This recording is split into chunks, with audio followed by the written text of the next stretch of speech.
Leta 2011 so potekale obsežne arheološke raziskave na Njegoševi ulici. Odkrili smo grobišče, ki sicer sodi v sklop pokopališča, ki se je razprostiralo v okolici Šempetrske cerkve. Grobovi v kronološkem smislu segajo od 10. do 18. stoletja.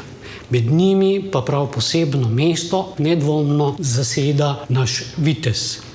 Poseben je ta grob zato, ker smo v njem našli nekaj zelo zanimivih predmetov. Že to dejstvo je zanimivo, saj v tem času pridatkov v grobovih praktično ne poznamo, razen kakšnega križa ali podobice in podobno. V tem grobu pa smo poleg 2 železnih ostrog našli tudi zlatnik in, kar je najbolj zanimivo, ostanke izredno lepo tkanega in urejenega oblačila.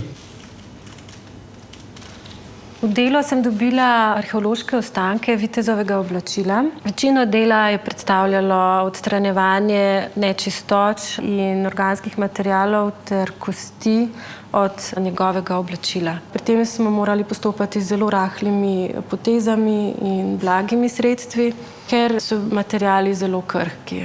Za ta namen smo si morali pripraviti tudi delovno okolje, materiale, s katerimi bomo delali, in pa tudi orodje. Kot zanimivost naj povem, da sem si v ta namen morala izdelati celo orodje iz medicinske igle, ker je vse ostalo bi bilo preveliko, glede na to, da sem delala pod mikroskopom in rahlo odstranjevala umazanijo, kamenčke, pesek.